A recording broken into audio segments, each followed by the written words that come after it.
चाहेंगे क्योंकि आम जन इस वक्त इस बजट पर निगाहें बनाए हुए हैं। वो लाल टैबलेट भी हमने आपको दिखाई थी कि किस तरह से उसमें ये बड़ी घोषणाएं होंगी जो सीधे आम जन से जुड़ी होगी।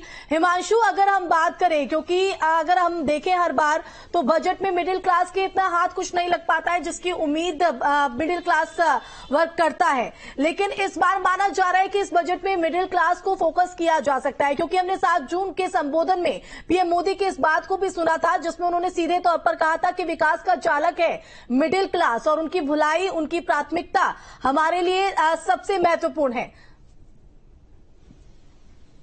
देखिए, मोदी जी का जो नारा है सबका साथ सबका विकास, लेकिन सबका विश्वास आज मिल पाता है या नहीं ये देखना होगा जब निर्मला सीतारमण आम बजट पेश करेंगी। और आम बजट जनता किस तरह का बजट चाहती है वो जनता ही बता सकती है बेहतर तरीके से, क्योंकि उनको किचन से मतलब है अपनी, उनको मकान से मतलब है, उनको टैक्स स्लैब में रिलैक्सेशन से मतलब है। तो तमाम जो लोग हैं यहाँ पर अभी बैठे हुए हैं उनसे बात कर लेते हैं किस तरह का बजट वो चाहते हैं। आज आम बजट पेश हो रहा है, आपका नाम जानना चाहेंगे और किस तरह का बजट आप चाहते हैं आम जनता का? मैं राजू गौतम, विधानसभा अध्यक्ष राष्ट्रीय लोकदल गाजियाबाद से। मेरी सरकार से 2 मुद्दों पे गुजारिश है कि एक तो शिक्षा, जो गरीब तत्व के बच्चे हैं उनको शिक्षा नहीं मिल पा रही है। एक तो सरकार बजट बनाए शिक्षा के लिए, शिक्षा में बजट को बढ़ाए। दूसरा, जो मेडिकल कॉलेज हैं, अब जो गरीब बच्चे हैं वो बेचारे कैसे डॉक्टर बनेंगे, उनका सपना है डॉक्टर बनने का, तो वो कैसे सपना बनेंगे, तो इस बजट को उसमें बढ़ाएं कि जिससे बच्चों को डॉक्टरी बनने का सपना पूरा हो सके। तीसरा मुद्दा है कि टोल का। अब टोल पे आप जो है पर किलोमीटर 1 रुपए किलोमीटर या जो भी आप चाहें वो लगा लीजिए। अब मान लीजिए हम दिल्ली या गाजियाबाद से चले और पिलकुआ जाना है, अब पिलकुआ में 175 रुपए का 65 रुपए का टोल हमें देना पड़ता है। तो ऐसे मुद्दों पे दूसरा, कुछ गरीबाई ऐसी हो रही है कि दाल है, चावल है, देखिए जो गरीब महंगी चीजें हैं सस्ती हो, या तो ये सस्ती हो। तो किचन का ध्यान रखें, जो टोल्स वगैरह है जहां पैसे ज्यादा देने पड़ते हैं आम जनता को, क्योंकि आम जनता की जेब उसी से प्रभावित होती है। इन मुद्दों को ही गिनवा रहे हैं। आप भी बता दीजिए किस तरह का आम बजट आना चाहिए। बस गरीब आदमी के लिए अच्छा आना चाहिए। गरीब आदमी का जीना बहुत मुश्किल हो चुका है आज की डेट में। सब्जी इतनी महंगी हो चुकी है, कोई भी सब्जी ले लो। महंगाई कम हो, आप ये चाहते हैं? महंगाई को लेकर कुछ अच्छा निकले आज पिटारे से? हाँ जी, बहुत अच्छा निकले, क्योंकि गरीब आदमी के लिए निकले, बस हम ये चाहते हैं। गरीब आदमी को सोचकर बजट आए, गरीब आदमियों की जो अपेक्षाएं हैं उसके तहत ये बजट आए, इनका ये कहना है।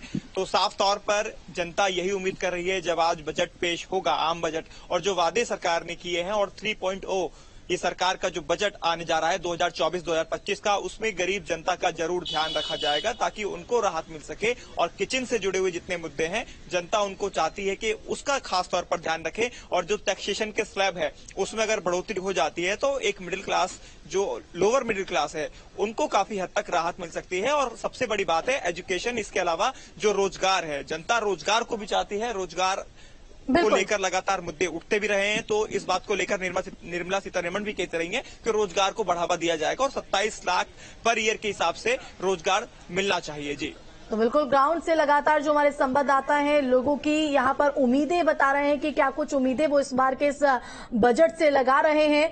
साथ ही साथ हर वर्ग, चाहे वो युवा है, महिला है, किसान है, गरीब है, हर कोई इस बजट से अपनी उम्मीदें लगाए बैठा है। अजीत भी हमारे साथ जुड़े हुए हैं देहरादून से। अजीत, पहाड़ के लोगों की भी अपने चैलेंजेस होते हैं, अपनी चुनौतियां होती हैं, अपनी उम्मीदें होती हैं। अगर आपके साथ कुछ लोगों की मौजूदगी हो तो जरा उनसे जानने की कोशिश कीजिएगा कि आज के इस बजट से वो क्या कुछ उम्मीदें कर रहे हैं। देखिए, पहाड़ की जो आवश्यकताएं हैं, बेसिक आवश्यकताएं हैं, मुख्य आवश्यकताएं हैं, वो बिल्कुल अलग तरह की होती हैं। और जैसा मैंने भी आपको बताया था कि चूंकि उत्तराखंड की सीमाएं अंतर्राष्ट्रीय सीमाएं हैं, तो हर साल सरकार और यहाँ के लोग इस बात की उम्मीद करते हैं जो सीमा के गांव, जो सीमांत गांव जो चाइना के और नेपाल के बॉर्डर पर हैं, वो खाली हो रहे हैं।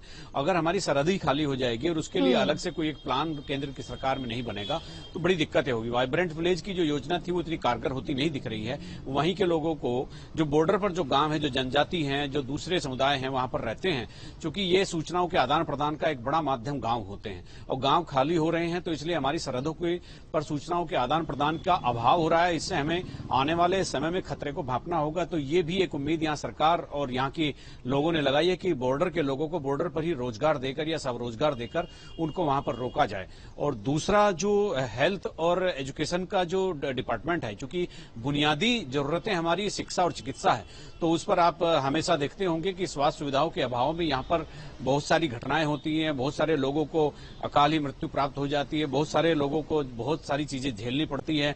तो वो भी एक बड़ी चीज है कि हालांकि ऋषिकेश में एम्स यहाँ पर बना है तो काफी चीजें ठीक हुई है, लेकिन पहाड़ की जो सर्विसेज हैं हेल्थ की वो बड़ी दिक्कत वाली है। वहां पर आईसीयू, डायलिसिस और ट्रॉमा सेंटर मतलब इस तरह की चीजें नहीं है।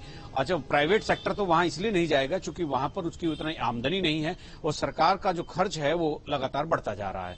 और तीसरा जो रोजगार से जुड़ा हुआ मामला है, जैसे कौशल विकास मिशन है, ये भारत सरकार की योजना है, राज्य सरकार चलाती है इसको, तो इसको भी सुदृढ़ीकरण किए जाने की जरूरत है। जो इसके बच्चे जो ट्रेनिंग लेकर निकल रहे हैं, पढ़कर निकल रहे हैं, केंद्र सरकार उनके लिए क्या कर रही है, ये भी एक देखने वाली बात होगी। बाकी जो इंफ्रास्ट्रक्चर है, जैसे ऋषिकेश कर्णप्रयाग रेल लाइन है, इसी तरह से बागेश्वर से टनकपुर तक की एक रेल लाइन स्वीकृत हुई थी, उसकी उम्मीद भी सरकार को यहाँ है कि वो इस बार उसका प्रोविजन हो सकता है, क्योंकि इसका सर्वे हो चुका है टनकपुर से बागेश्वर तक, और वो भी सीमांत क्षेत्र है, वो पूरा नेपाल से लगा हुआ है। तो उसमें भी ये सामरिक महत्व तो है ही, इससे पर्यटन को बढ़ावा मिलेगा, लोगों का डेवलपमेंट होगा और उसके अलावा बिल्कुल। और ये बात तो सरकार भी कई मौकों पर कहती भी रही कि पहाड़ की जवानी, पहाड़ का पानी वहीं के लोगों के काम आएगा, और देखना होगा कि क्या कुछ इस बजट में फोकस किया गया है। एक बार फिर से वाराणसी लिए चलते हैं आपको, जहां सुशांत हमारे साथ बने हुए हैं। सुशांत, हर वर्ग के लोग इस वक्त नजरें गड़ाए बैठे हैं उस लाल पिटारे पर जो निर्मला सीतारमण के हमने हाथ में देखा था। वित्त मंत्रालय से वो वहां पर निकल चुके हैं, पूरे जो दायित्व है वो अभी उनकी तरफ से निभाए जा रहे हैं। 11 बजे पर सबकी निगाहें होंगी कि इस पिटारे से क्या कुछ निकलकर सामने आता है। व्यापारी वर्गों में भी कहीं ना कहीं खासा उम्मीदें हैं, खासकर अगर बात करें प्रधानमंत्री मोदी के संसदीय क्षेत्र वाराणसी की।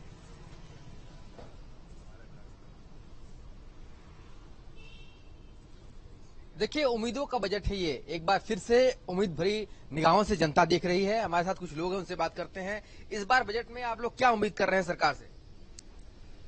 सरकार से बहुत सारी उम्मीदें हैं, जैसे कि हमारे बिस्किट पे जीएसटी को हम चाहते हैं कि सरल बनाया जाए, जो 18% है उसको 12% में लाया जाए।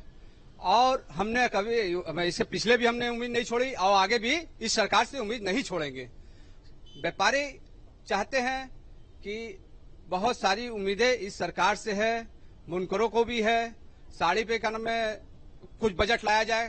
काशी आज जो है साड़ी का व्यापार, ये हब है साड़ियों का, काशी जो है साड़ियों का हब है। मैं चाहता हूं कि विशेष बजट सरकार दे। क्या लगता है आम युवा जो है वो क्या उम्मीद कर रहा है इस बजट से? क्या आपकी उम्मीदें हैं? उम्मीद है आगे अच्छा ही होगा, बढ़िया होगा। क्या लगता है, क्या उम्मीद कर रहे हैं इस बजट से आप लोग? भैया उम्मीद यह है कि पिछले साल की तरह ये खाली अमीरों के लिए बजट ना आए, आम गरीबों के लिए भी आए। हम लोग छोटा सा पैसा जमा करते हैं, वो बजट हम लोग के सर के ऊपर से गुजर जाता है। आज ना सरलीकरण हुआ, ना जो आरटीआर है ना उसमें कोई छूट मिला। जीएसटी 18% कर दिया गया, वो भी उस जीएसटी को आए दिन बदला जा रहा है। हमके सीए साहब को भी फोन करके रोज पूछना पड़ता है कि सर ये बदला हो गया, माल यहाँ रोक दिया गया, वहां रोक दिया गया। कमाने का साधन बंद होता जा रहा है, महंगाई चरम सीमा पे जा रहा है। एक आसरा ये बजट पे है कि कुछ नीचे किया जाए सरकार, कि गरीब लोगों को भी जीने दे, नहीं तो ऐसे ही मर जाएंगे सब लोग। बजट सरकार ऐसे बनाए कि आम लोगों तक बजट पहुंचे, सिर्फ ऊपर ही ऊपर न उड़ जाए। क्या लगता है बग्गा जी, क्या लगता है आम लोग, छोटे व्यापारी क्या चाहते हैं इस बजट से? ठेला पटरी वालों के लिए इनको विशेष बजट बनाना चाहिए, और जिनकी दुकानें और मकान ये तोड़ के विकास के नाम पर कर रहे हैं उसके लिए अलग से बजट होना चाहिए। पहले इनको बसाना चाहिए, इसके बाद इनकी दुकान और मकान को तोड़ना चाहिए, इसका बजट होना चाहिए। बैंकों में जो चार्जेस लग रहे हैं, तरह तरह के चार्जेस लगा के जो उत्पीड़न हो रहा है, इसको कम करके एक बराबर होना चाहिए। और साथ ही इनको बजट में यह बात का भी ध्यान देना चाहिए कि जो भी योजनाएं ये दे रहे हैं, उन योजनाओं में जो भी मशीनें या सामान खरीदा जा रहा है उसके ऊपर टैक्स नहीं लगा होना चाहिए। इन्होंने इंश्योरेंस के ऊपर भी टैक्स लगा दिया, मेडिक्लेम पर भी टैक्स लगा दिया, जो कि रोजमर्रा की चीज है, आदमी के जीवन की चीज है। हर काम पे टैक्स, ये सारे टैक्स रुकने चाहिए, कम होने चाहिए, महंगाई की दर एकदम नीचे आनी चाहिए और खाने पीने के सामानों पर विशेष ध्यान देना चाहिए, क्योंकि जनता परेशान है। अगर ये इस पर ध्यान नहीं देंगे तो आने वाले समय में इनको उस जनता से नुकसान मिलेगा। तो आप देख सकते हैं किस तरीके से जो वाराणसी की जनता है वो खास तौर पर इस पर जोर दे रही है कि जो मिडिल क्लास और लोअर मिडिल क्लास है इस पर इस बजट पर खासी उम्मीदें हैं और इस बजट से मिडिल क्लास और लोअर मिडिल क्लास उम्मीद करता है कि कहीं न कहीं उन्हें इस बार राहत जरूर मिलेगी। बिल्कुल, अब एक बार फिर से आगरा